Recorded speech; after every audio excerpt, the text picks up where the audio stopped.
Palco do Espaço Maker. Primeiro, bem-vindos, né? Vamos bater um papo aqui.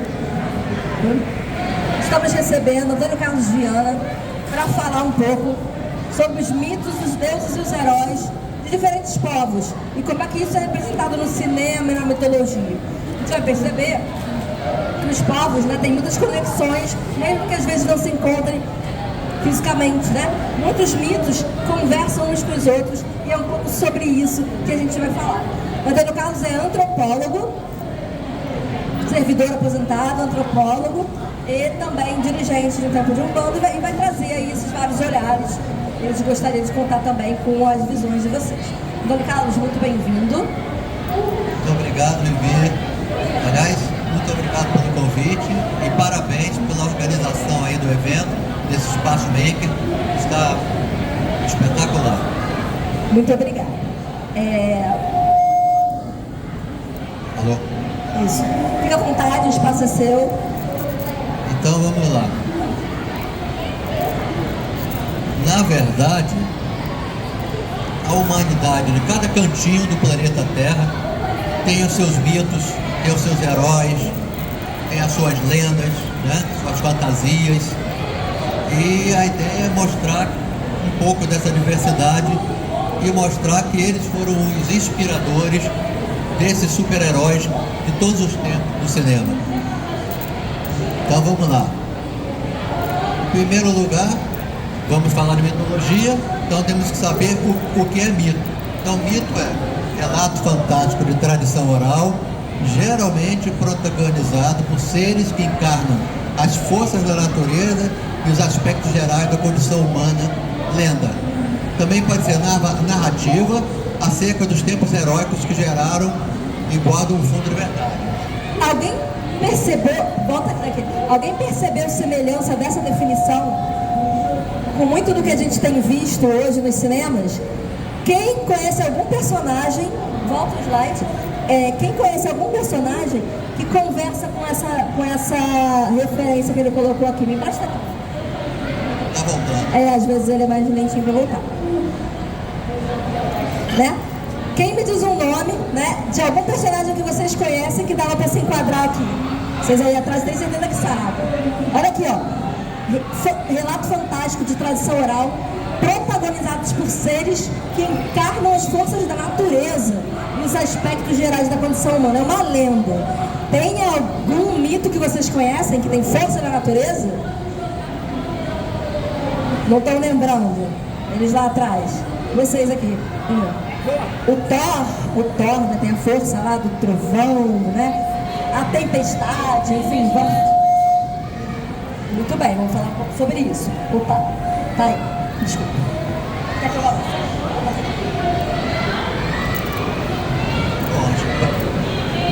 Alô? Bom, já falamos o que é mito. E aí, a mitologia é o conjunto de mitos de determinado povo, ou estudo dos mitos, suas origens, evolução e significado, né? Pode ser também a mitologia comparada, que é você pegar o mito de mais de um povo e comparar, né? Mostrar o que eles têm em comum e o que eles têm de diferente. E será que tem muitas semelhanças? Porque povos, né, separados por espaço geográfico, às vezes em continentes diferentes, será que eles têm mitos semelhantes? Pois é, isso aí é algo bem interessante. Se você pegar, por exemplo, Thor, que é da mitologia nórdica, né? É um semideus, ele é o senhor dos raios, né? Ele usa um martelo de dois lados, quando ele bate, sai a fagulha. E aí, se você for ver a mitologia iorubá, Xangô é dono dos raios também, em vez de martelo é um machado, mas que também tem dois lados. E essa ideia de dois lados é a ligação com a justiça, com o equilíbrio das forças.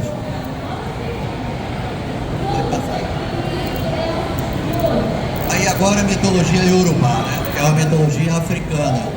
Iorubá é uma língua, né? Africana.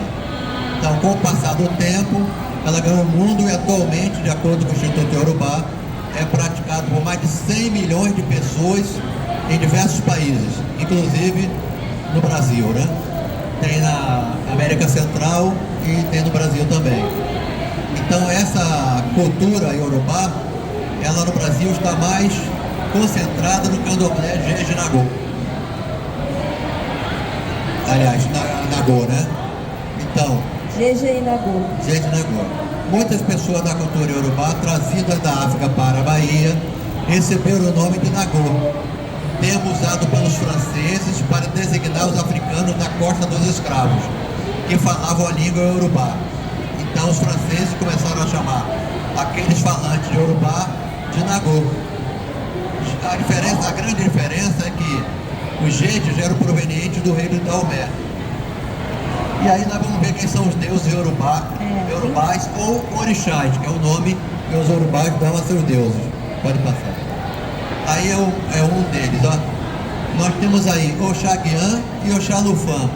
E temos Oxalá. Na mitologia iorubá, você tem Oxalá, que é um deus, e depois você tem esse deus em ação.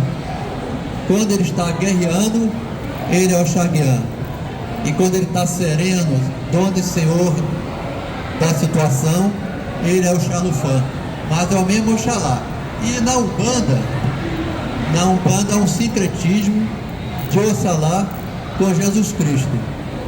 A diferença é que na estátua de Jesus Cristo, você tem as chagas, né? Tem o coração saindo do peito e a mão ferida. E Oxalá é a imagem de Jesus sem chagas, é ele abençoando a todos nós. Xangô, já falado ainda agora, né?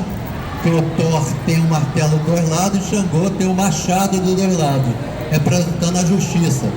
Ele é o senhor do fogo, dos raios, das pedras, das faíscas. Há um mito de Xangô que diz que Xangô estava perdendo a guerra, os inimigos estavam matando seus soldados, e ele então pega o seu machado e bate na pedra. Quando ele bate na pedra com a força de um deus, as faíscas, né, ou seja, o fogo vai e queima os inimigos. Então tem isso. As forças da natureza, né? Assim como muitos heróis do cinema, que essa conversa está trazendo, né? Isso. Que a gente percebe. Quantos e quantos personagens dos desenhos animados e dos filmes trazem justamente essa premissa. Eles conseguem dominar a água, o fogo, o ar, né, o raio, enfim, a tempestade, olha aí dos X-Men também, os heróis dos Avengers, essa potência que são as forças da natureza, né? E esse desejo que nós temos de dominá-las, a gente acaba transpondo para esses mitos e para esses heróis. Isso. Agora Iemanjá, olha só que linda. Na verdade, Iemanjá, na África, ou em África, que geralmente o pessoal fala, né? Ela era a senhora de águas doces. E aí ela, quando vem para o Brasil, ela se torna a senhora das águas salgadas. Na verdade, o que acontece com a mitologia iorubá quando chega no Brasil, ela é adaptada ao conhecimento do povo do Brasil. Então as mitologias fazem isso, elas percorrem o mundo e em cada lugar que ela posa, ela vai ser adaptada àquela região. Tá? Então Iemanjá, a senhora das águas, é a grande mãe, é a mãe de todos nós. O mito diz que ela é a rainha dos peixes, de todos os peixes. Os peixes. E nós nascemos na água, né? Do peixe, né? Como um peixe. Essa é Oxum. Oxum é a deusa do amor, da riqueza também, do ouro, de um monte de coisa. Na mitologia grega não tem uma deusa do amor também? Com certeza tem. Quem é? Afrodite, né? Então olha aí, lá na Grécia, numa ponta do planeta, e nos países, né, de África também, com outras referências, com outras vivências, mas ambas têm, né, uma deusa que, né, comanda, né, toda essa área da afetividade do amor. Então, aproveitando isso que a Vivi falou, a gente tem que ressaltar o seguinte: existe uma coisa chamada arquétipo. Então, as mitologias vão beber do arquétipo planetário, e cada uma bebe e adapta à sua maneira, mas os arquétipos dos deuses são os mesmos, né? Então você vai ver Xangô com Thor, né? Afrodite com Oxum e assim por diante. É bom lembrar que a mitologia iorubá não é uma mitologia recente que tenha bebido, por exemplo, na mitologia greco-romana. Não, ela é milenar, né? Isso é importante ressaltar. Cada mitologia surge independente da outra. Quem trabalha com essa parte do audiovisual, da criação de histórias, né, diz que o ser humano ele tem uma necessidade de contar histórias. E mesmo quando a gente não tinha tecnologia e não tinha nem a linguagem escrita, já se reunia em rodas, em volta da fogueira, para contar histórias. Histórias que tinham emoção, né, que tinham ali alguém conquistando alguma coisa. Isso entretém, isso diverte, a gente quer contar e quer ouvir histórias.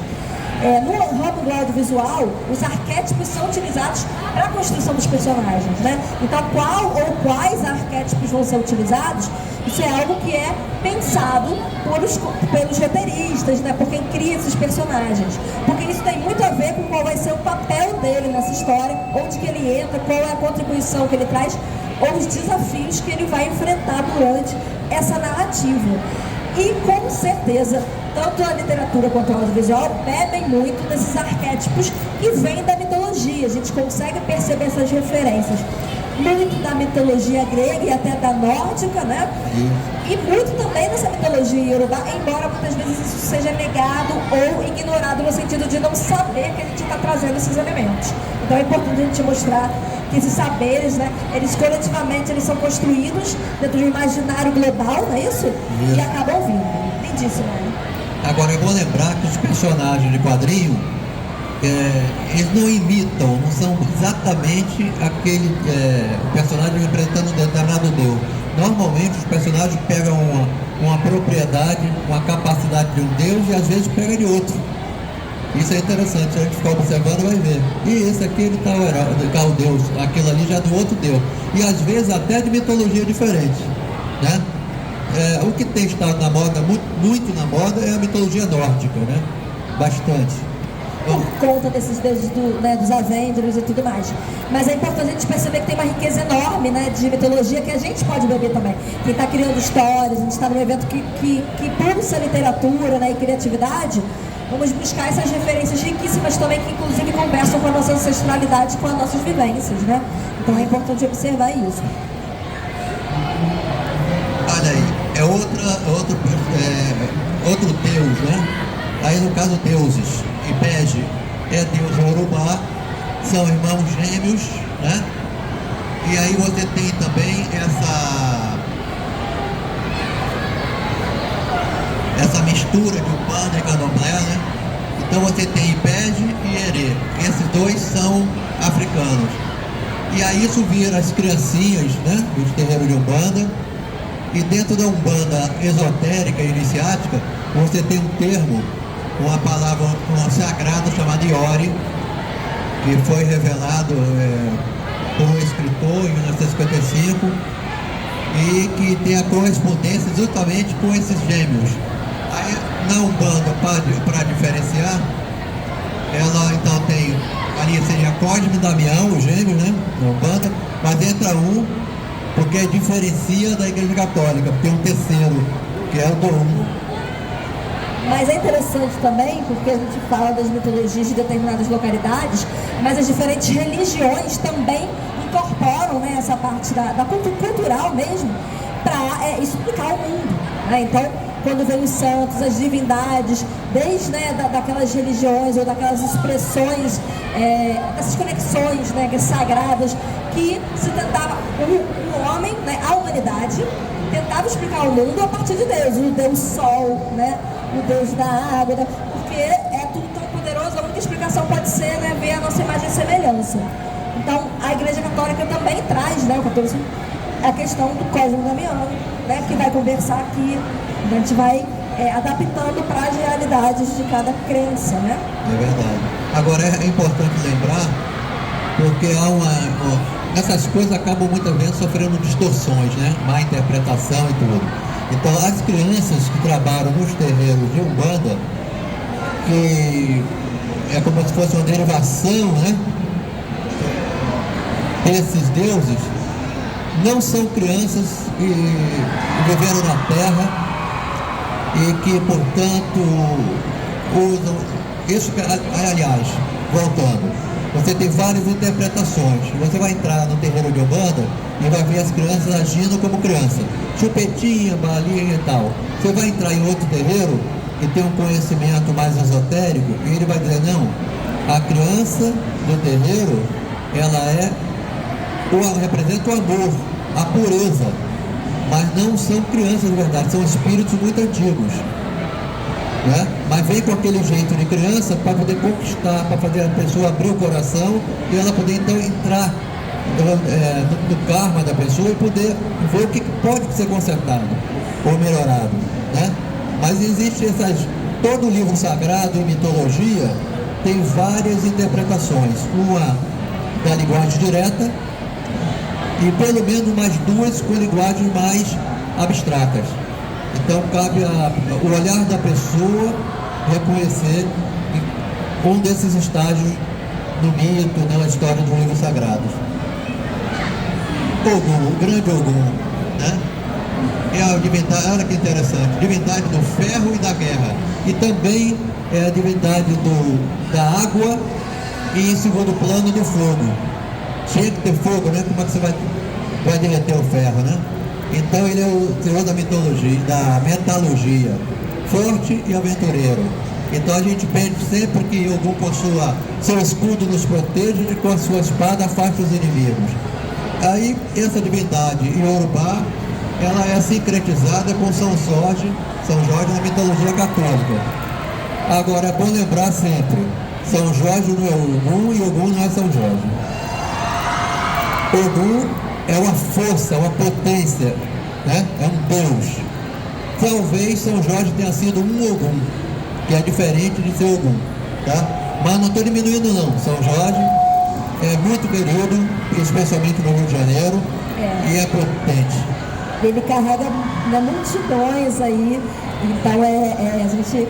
E aí é só falando também, né? Porque quando a gente entende essas percepções, essas semelhanças e respeita a visão de cada um, isso é super importante, a gente tem que falar sobre isso, sobre a intolerância religiosa que acontece pela falta de conhecimento, né?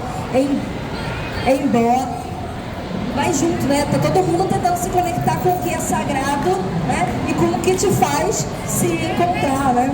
De alguma maneira. Então, Ogum aí, São Jorge, tanto os dois carregam multidões de pessoas que conseguem encontrar neles a força para seguir em frente. Só lembrando uma coisa, nas Umbandas, aliás, o escritor Francisco Riva Neto, ele criou o conceito de núcleos duros dentro das religiões afro-brasileiras.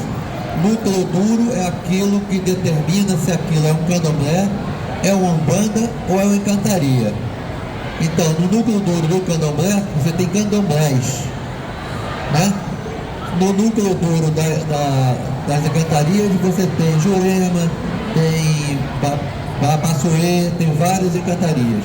E no núcleo duro dos umbandas, você tem a chamada umbanda branca, tem umbanda esotérica, tem várias umbandas também.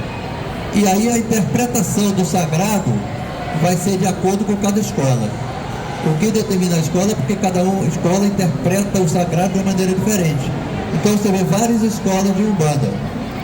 Na Umbanda esotérica, a cor é laranja. Nas outras, a maioria das Umbandas é vermelho, né? E no candomblé, Ogum é azul. Olha que interessante. Ah, mas alguma está errada? Não. Na hora que você modifica uma cor, provavelmente você modificou outros elementos. Provavelmente na outra cor também foi modificada. E acaba que traz a harmonia e a força que eles precisam, só que de uma maneira diferente, por caminhos diferentes. Tá? Por exemplo, você vai tratar de alguma coisa que é com a erva de Oxalá. Num terreiro vai pedir maracujá, no outro pode pedir alecrim. E no final vai trazer a mesma solução. Né? A gente não faz bolo e vitamina com vários ingredientes diferentes, o que importa é como a gente está manipulando, né, esses ingredientes. E sobre como cada um usa cores e linguagens diferentes, é importante a gente entender que em tudo é preciso adaptar a nossa linguagem e o nosso olhar para o nosso público. Cada um entende de uma maneira. Esse exercício na educação, a gente faz esse exercício o tempo todo, né? O importante é como a gente quer chegar naquela finalidade. diversidade. E nas religiões, sim, né, de maneira geral, a mesma. Então é interessante esse olhar. Oxóssi. Oxóssi é interessante, né? É o senhor da mata e da caça, né? Na Umbanda, geralmente aparece ele com aquele suporte atrás cheio de flecha, né? No Candomblé aparece com uma flecha só, né? E aí você tem o Odé, que alguns dizem que é Oxóssi mesmo, que seria uma propriedade. O momento de Oxóssi, quando vai caçar, seria o Odé. E ele tem uma flecha só. E o mito diz que essa flecha só, ele basta uma flecha, porque ela é certeira quando ele vai caçar. Não precisa várias flechas, né? Ele, como um deus da caça, ele vai acertar. Então, com a flecha só, ele acerta. E há também a história dentro da Umbanda que diz o seguinte, que essa caça que Oxóssi vai atrás não é nenhum animal, é cada alma perdida. Ele, com a flecha certeira, salva aquela alma e dá direção àquela alma. Isso é interessante também, né? Mas aí precisa de um monte de flecha para caçar. Aí fazendo aquele sincretismo que você está fazendo, lá na mitologia grega eles têm a Ártemis, não é isso? Que é uma deusa que também trabalha, também tem o arco e flecha, não é isso? Isso, mais adiante vai aparecer essa comparação. Ah, tá bom. Olha aí. Aí já é mais Umbanda mesmo, né? Então, na Umbanda, além dessas linhas de caboclos e de criança, tem uma linha de pretos velhos. Então, na Umbanda, a criança não é uma criança pequena que vai chorar e chupar chupeta. Na verdade, ela representa o início do tempo. E para que o tempo representa o som. Então, para que o tempo iniciasse, que o universo iniciasse, alguém que com amor tinha que falar, faça-se a luz. Então, a criança representa isso, esse início, essa pureza. O caboclo representa a ação concretizadora. É o que se realiza. E os pretos velhos e as pretas velhas representam o quê? A sabedoria de quem aprendeu, de quem apoiou muito durante a vida e aí vai para a terceira idade com a sabedoria. E dentro da Umbanda esotérica, essa linha, essa família de entidades chama-se Yorimá. E essa linha Yorimá, ela abraça os pretos e as pretas velhas, mas também o Molu,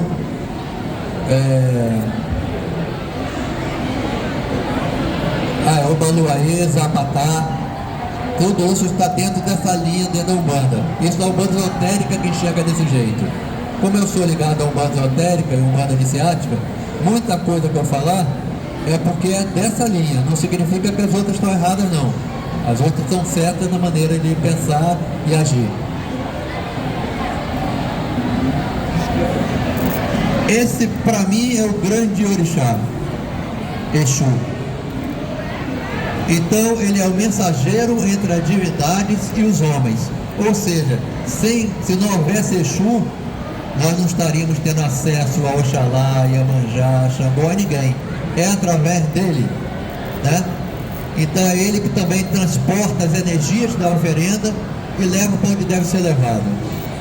A palavra Exu significa esfera, mas não é uma esfera parada. A palavra Exu significa a esfera que se movimenta, a ação, o movimento. Na verdade, o que nos mantém vivos é a força exusíaca. A força que Exu carrega é a força que mantém qualquer movimento que vocês estão vendo, o movimento do coração bater, do respirar, do pensar, tudo isso quem carrega é Exu. É o Senhor do espaço, do tempo, dos portais. Exu é maravilhoso. Sem Exu não se faz nada, disse nas religiões da fronteira, a gente diz, mas é isso mesmo, porque ele é o mensageiro dos orixás e ele é o mensageiro de todas as propriedades, é ele que carrega tudo. Existe um mito que Oxalá, durante muitos anos, teve alguns orixás e Exu com ele. E depois desses muitos anos, ele percebeu que o único que estava sempre atento era Exu. Então ele avisou os outros orixás que a partir de agora, para chegar na casa do Oxalá, você tinha que passar por Exu e dar um presente para Exu primeiro. Então, Exu é primeiro a ser presenteado. E aí, quando você vai a Exu, O orixá vai e diz: aqui é seu presente, Exu. Onde é que é a casa do Oxalá? É para lá. E aquele que entregou o presente, a oferenda, chega certinho na casa do Oxalá. Chega outro: Exu, cadê meu presente? Eu não tenho não. Onde é a casa do Oxalá? É para lá. E o cara nunca acha a casa do Oxalá. Isso é um mito. Mas o mito são ensinamentos orais. Sabe por que a diferença da tradição oral para a escrita? É que a escrita você compra ali na esquina o livro e está tudo ali, né? Não está não, que as palavras são frias. A palavra escrita é fria. O Ocidente tem as palavras lá porque ele esquece. Os iorubais, as tradições africanas e indígenas também, onde será que eles escrevem isso aí? Onde será? Já que não tem a palavra escrita. Sabe onde eles escrevem? No corpo. As palavras são escritas na alma. Por isso é que depois de milênios, 10.000 anos, elas estão iguaizinhas a ele. Porque é na alma e na vivência, na experiência, no sentimento que você tem na vivência do terreiro. É aí que você aprende, está escrito e ninguém tira de você. E é lindo, né, ouvir isso, porque a gente teve recentemente o reconhecimento de alguém que conta histórias, é a voz que ele usa, é oral, que é Ailton Krenak, né, que agora é imortal da Academia Brasileira de Letras. Maravilhoso. Os livros dele, ele fala e alguém escreve o que ele falou. Então, é a escritura da palavra oral, né? Então, é um movimento diferente do que a gente faz com os livros, de forma mais formal, né, nas editoras. Agora imagina se não tivesse a palavra oral, teria o livro? Todos os livros estão aí, saem de onde? Da mente, do coração de pessoas. Ali é só um registro. Ali não é verdade não, sabe por quê? A palavra, uma vez um filho meu me perguntou assim: meu pai, se eu faltar a gira, mas eu fui no orfanato, dei coisa para as crianças, não é a mesma coisa? Aí eu brincando, digo: bom, primeiro que a primeira coisa é o caminhão de japonês, que não é a verdade, né? Mas eu disse: olha, pode ser até que karmicamente tenha uma equivalência, mas será que o que você aprendeu indo lá no orfanato é a mesma coisa que você aprenderia se estivesse na gira? Você ia escrever no seu coração a gira estando no orfanato? Não. Então não é a mesma coisa. Vamos passar? Mas as vivências também são maravilhosas, né? Quando a gente está por aí fazendo um trabalho social, muitas vezes vale muito mais do que está dentro de um templo, seja de qual religião for, né? Com certeza. Você também pode passar? Olha aí, Exu. É um orixá primordial ligado à ordem, movimento, comunicação e fecundação. Um dos instrumentos de Exu é o falo. Falo é o pinto, né? Por quê? Porque o falo representa não o sexo, mas a fertilidade, a possibilidade de gerar vida. Por isso que o instrumento de Exu é o falo, né? Então, na sociedade africana, as coisas funcionam de maneira diferente da ocidental. A ocidental, a culpa está no corpo. Tudo que o corpo carrega tem culpa. E na Iorubá e nas demais tradições afro-brasileiras, o corpo é a expressão do sagrado. Tudo que está no corpo, em vez de ser pecado, é sagrado. É no corpo que está a dança, é no corpo que está o canto, é no corpo que estão as orações, é o corpo que faz a oferenda, né? Então tudo do corpo é sagrado. Aí é só por curiosidade, porque as pessoas dizem que quem é das religiões afro-brasileiras é macumbeiro, né? E na verdade, olha aí, o que é macumba? O termo acabou se tornando uma forma pejorativa de se referir às religiões afro-brasileiras. Entenda o que ele significa. Macumba é um instrumento de percussão de origem africana, semelhante ao instrumento reco-reco. Aí a foto da macumba, o instrumento macumba. Aí a gente falou bastante de Iorubá, agora olha aí, 2, 4, 6, 8, 10, 12. 12 deuses da mitologia grega. Nós vamos começar falando um pouquinho da mitologia grega, mas esses aí são os principais. Só lembrando, antes de sair dessa imagem aí, Zeus seria o grande deus, né? E aí você na africana tem Olorum, tem Zambi, né? Na indígena você pode dizer que tem Tupã. Então várias mitologias têm um deus superior. E se elas, na igreja católica, no cristianismo, você tem Deus, a palavra é Deus mesmo, né? Só que esse Deus na igreja católica se expressa como? Através de diversos santos. Na mitologia grega, você tem os deuses todos que estão aí, que são cada um um poder, uma expressão do Deus superior. Assim como eu acho que eu estou vendo fada na minha frente. Olha que coisinha mais linda, uma fadinha. Então é só para mostrar a vocês que a gente pode dizer que uma religião segue um Deus só, ou você pode dizer, dependendo da sua interpretação, que aquela religião tem diversos deuses. Mas na verdade, você tem um Deus e depois tem os semideuses. São deuses que estão abaixo daquele. Tanto é que na mitologia grega, a última palavra é de Zeus. Né? Se a última palavra é de Zeus, é porque ele está acima dos outros. Se a última palavra de Olorum, se a última palavra é de Zambi, então esses deuses estão acima dos outros. Então, afinal de contas, quem é que é politeísta e quem é que é monoteísta? Né? Você não vai encontrar esse negócio de monoteísta. Você tem um Deus, mas você tem representantes deles que são acima de nós. Então a gente pode dizer, no mínimo, que eles são semideuses. Então passou a ser politeísta. Eu atrevo a me dizer que eu saiba, todas as religiões que eu conheço são politeístas. Embora tenha um Deus superior, então também é monoteísta.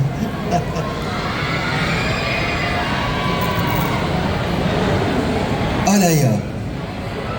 Vocês estão vendo agora o que? Analogias, ó. Ares, deus da guerra. Ártemis, deusa da caça. Ah, não, ali não, aqui são deuses gregos mesmo. É que eu coloquei 2 colunas, tá? Aí são vários deuses gregos. Deus da guerra, da caça, né? Da terra fértil, do amanhecer, do submundo, da festa, das comunicações. Olha, Hermes é deus da comunicação e da viagem, né? Então a gente pode fazer uma analogia aí com o Exu. Então você vê que na mitologia grega tem deuses para todas as forças da natureza, todas as possibilidades. E esse tipo de coisa vai encontrar em todas as mitologias. Aí são as gregas. Pode passar. Agora os deuses romanos. A mitologia humana, não? São entidades divinas que representam o quê? As forças da natureza e os sentimentos humanos. Amor, né? A água, né? A paixão, a raiva, está tudo aí nos deuses de todas as mitologias. Olha lá.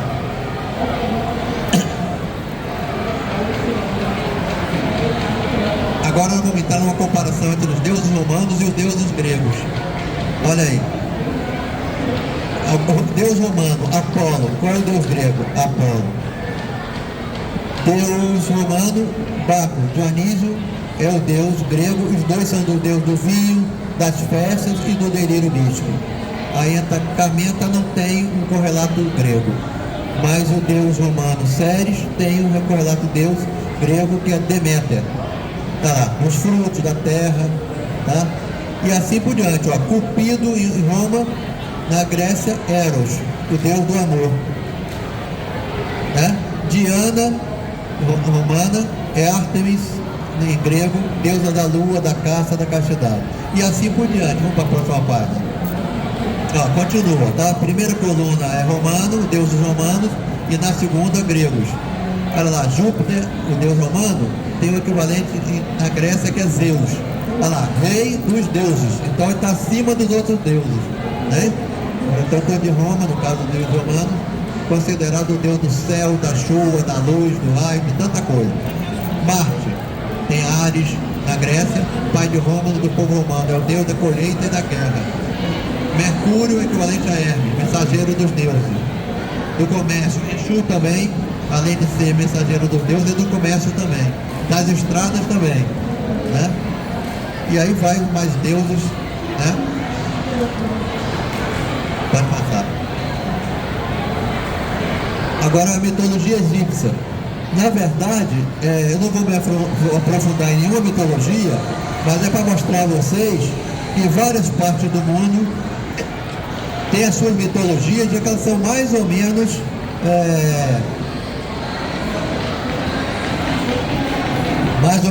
análogas, né? Olha lá.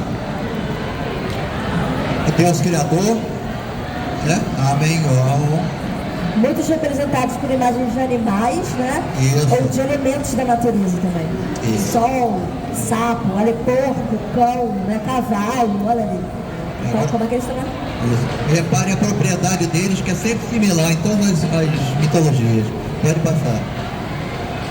Vai, passa agora. A gente tem mais 10 minutinhos pra gente ir concluindo aí, tá bom? Tem outra parte. Ué, voltou pro zero? Aí. Então, olha lá. Oxalá, né? Na Umbanda seria o Deus acima dos outros. E aí você tem Zeus. Todo, ó. Oxalá é o orixá ligado à criação do mundo e dos homens, senhor dos orixás. E Zeus é o rei de todos os deuses, né? Então é uma equivalência, só para vocês verem. A beleza que tem em todas as mitologias, todas elas são belíssimas. E são equivalentes, nenhuma é mais do que a outra. Seja africana, você tem mitologia japonesa, chinesa, indiana, das Filipinas, dos maias, dos astecas, dos incas, as dos indígenas daqui, que cada etnia é uma mitologia diferente, né? Nanã e Hades. Você vê que a analogia, às vezes, é um deus feminino com um deus masculino que tem a mesma propriedade, mostrando que o feminino também não é menos que o masculino, são equivalentes, né?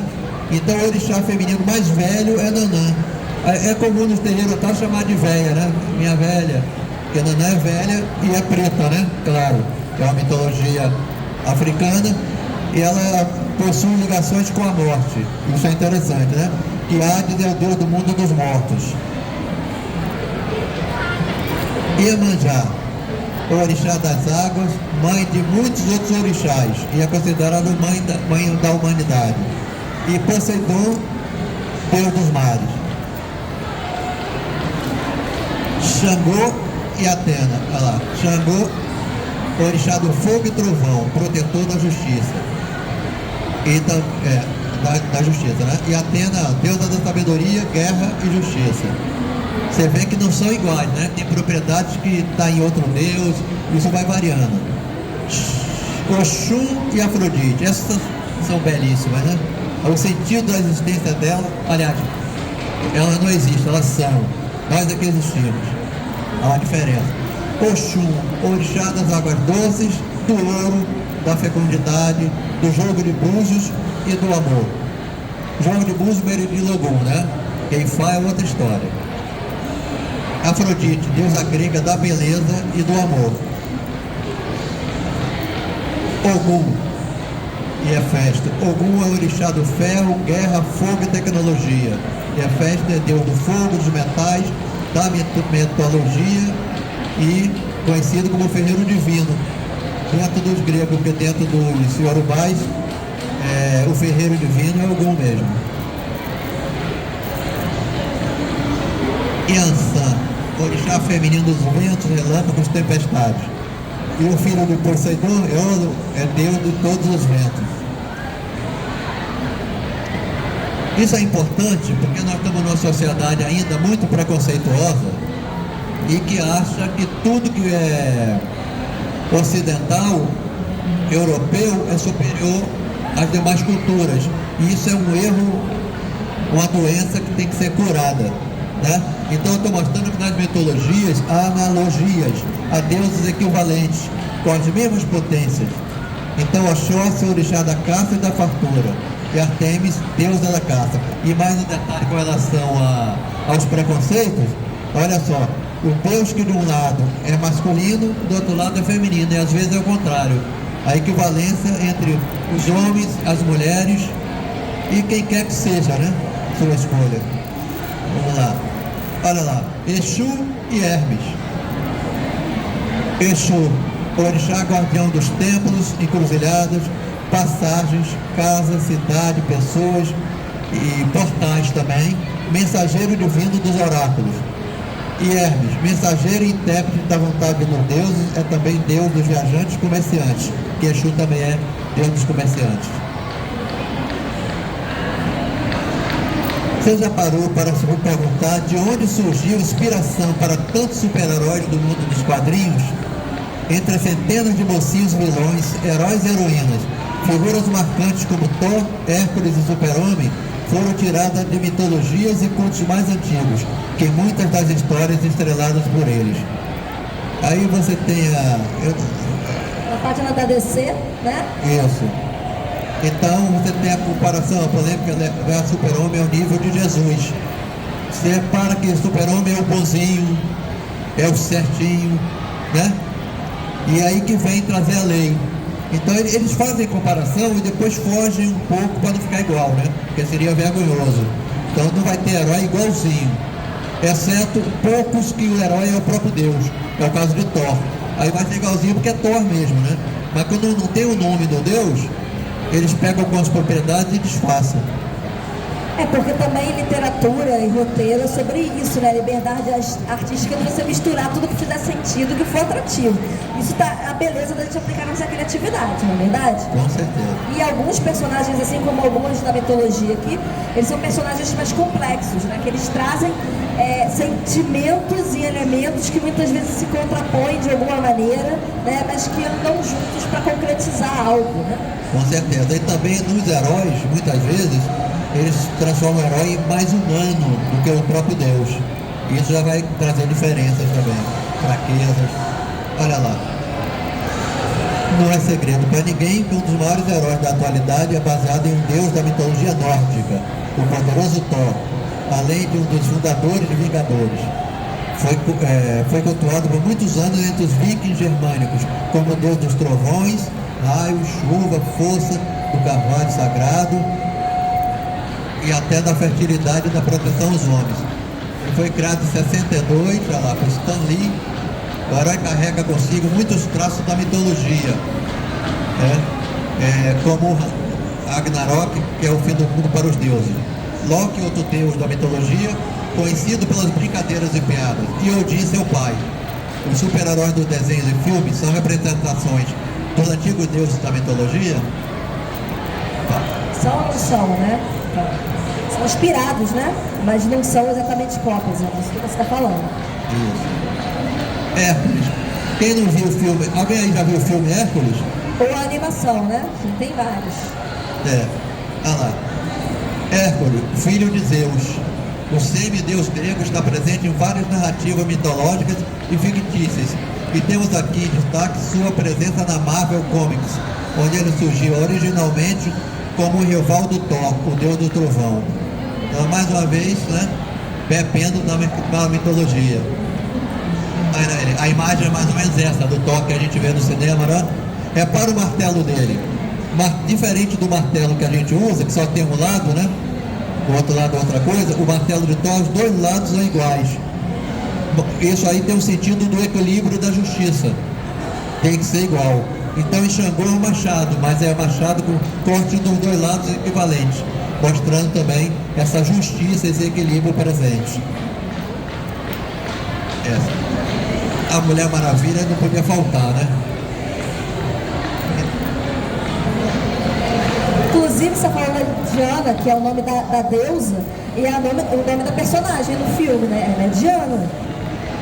Ela é uma amazona, né? Tem todos aqueles poderes, e ela agrega elementos de várias deusas na mitologia, né? Afrodite, Ártemis, Atenas, Hermes, Deméter e Hestia. É aquilo que eu estava falando. Às vezes o personagem tem várias potências de deuses diversos, né? Às vezes representa aquele deus, mas ele pega emprestado de outro. Nunca é igualzinho, né?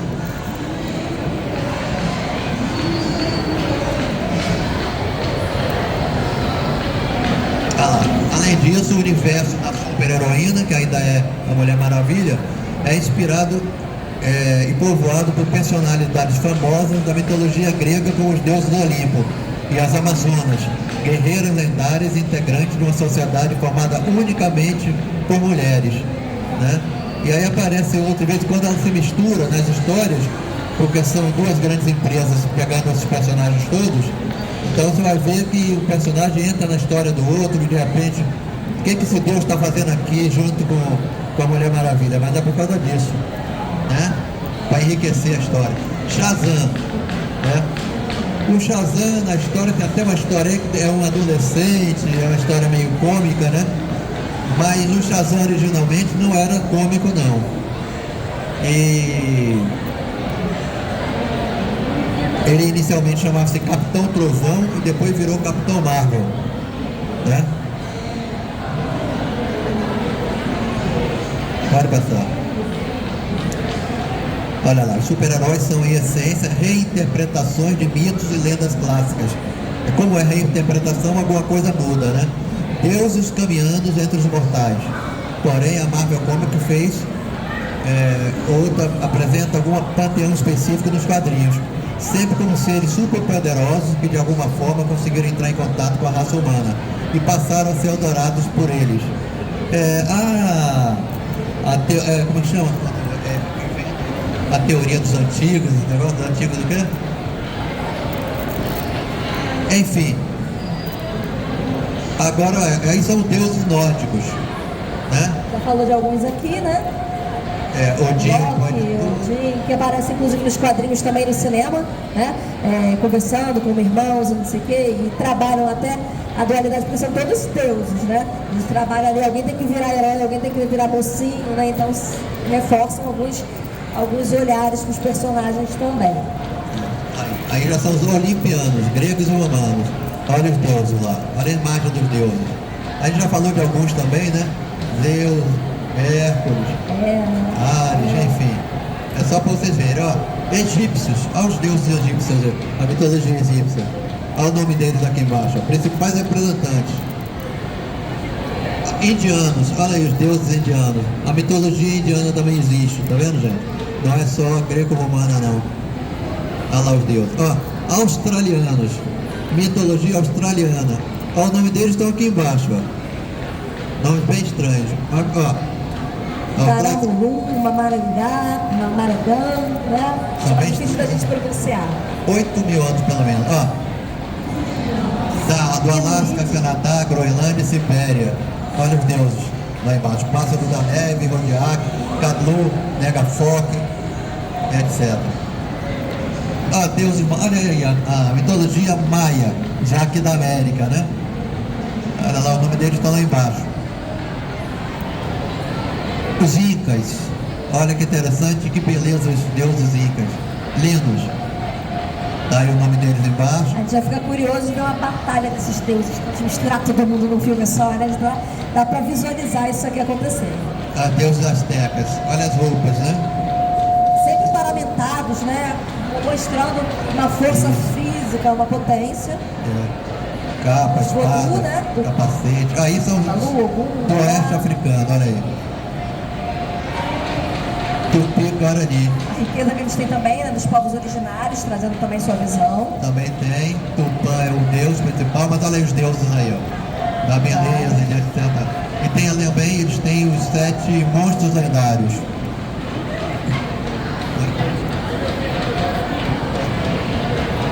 Aí, conheça os principais deuses da mitologia indígena. Você tem Tupã, que é o deus do trovão, né?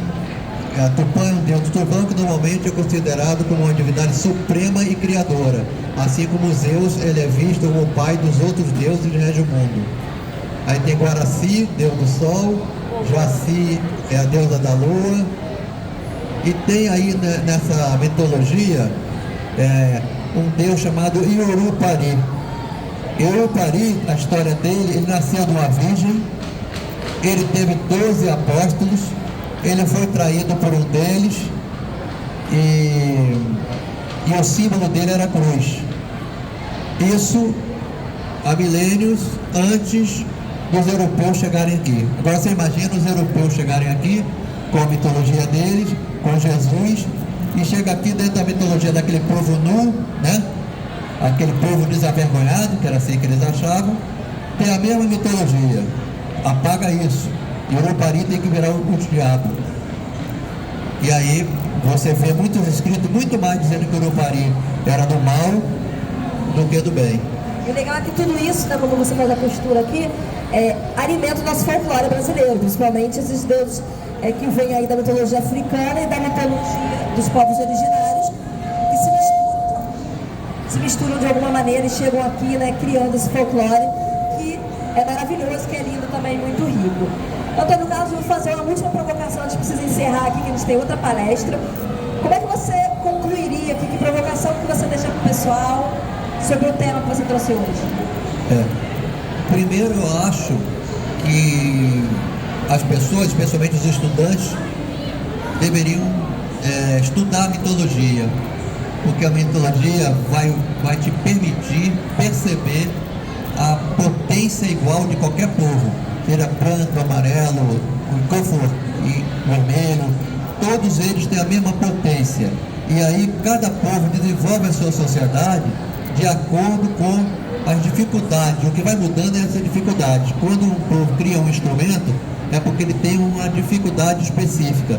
Agora você imagina um povo da floresta que tem o alimento suficiente, faz a sua casa de palha e aquela casa é suficiente, tem o rio com água limpa, tem o seu peixe, sua caça, porque eles haveriam de criar instrumentos que não fossem para diminuir a dificuldade deles, né?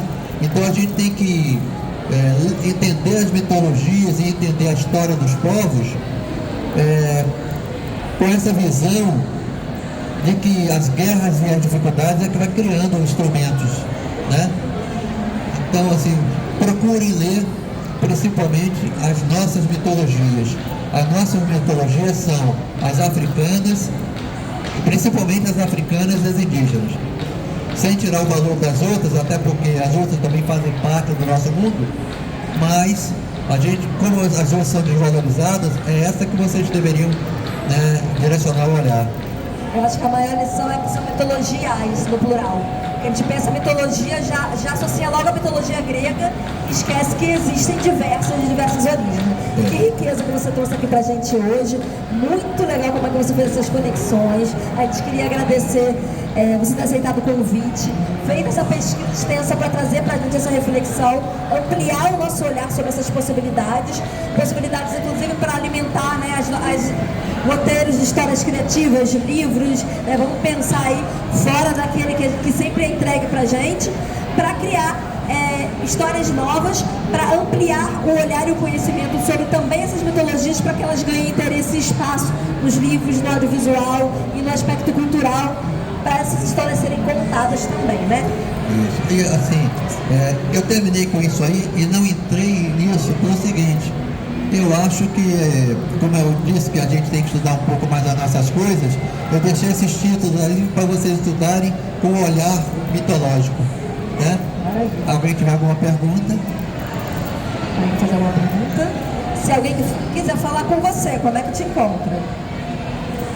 Se quiser falar comigo, pedir arquivo ou alguma coisa, eu tenho muitos arquivos para fazer esse trabalho, tive que olhar muita coisa. Meu e-mail é AC, no caso, M de Mendonça Viana, acmviana@gmail.com. Se você não conseguir gravar, pode me perguntar quando eu estiver aqui, ou a Vivi sabe meu e-mail também, ela pode passar para vocês. Muito obrigada, pessoal.